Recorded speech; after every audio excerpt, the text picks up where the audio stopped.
Mga kaibigan, 3 years na yung registration ng ating motor at nagbayad tayo ng 1,068 pesos para sa registration nito. Ayan. Good morning mga kaibigan, ito yung ating Honda Click na version 3 na merong registration na 3 years mga kaibigan. 3 years na yung registration na nakuha natin. Ngayon, magkano ba yung gastos natin?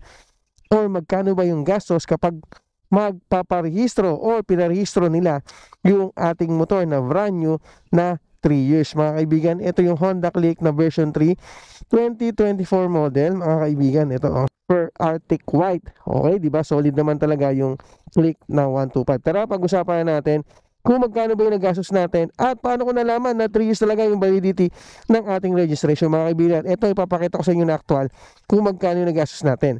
Okay, so mga kaibigan, ito yung gastos natin o breakdown ng payment natin sa pagrehistro ng ating motor na 3 years. So cost of plate 120, MBUC 840, science stock 48, transfer fee 50, legal search fee 10.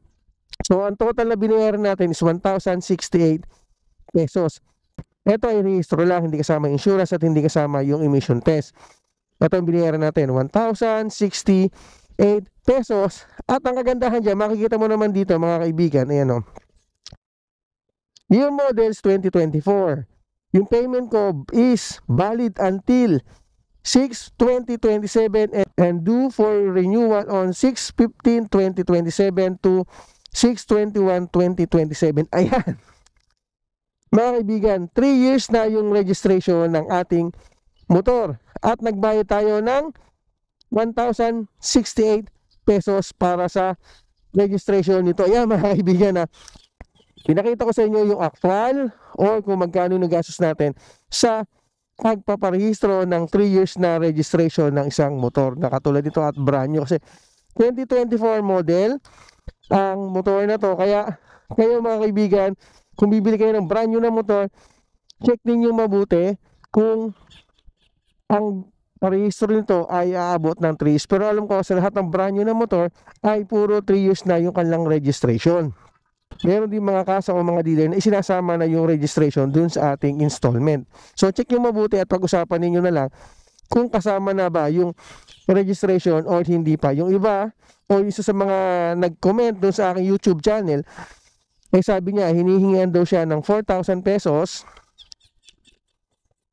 para sa pagpaparenew ng kanyang rehistro. So check nyo mabuti ha, pag-usapan ninyo. Hindi po masama magtanong sa dealer o sa kasa ninyo kung ano yung proseso ng 3 years registration, kung kasama po ba yan sa monthly amortization ninyo, kung kasama na ba yan sa total, or marami pang iba mga kaibigan.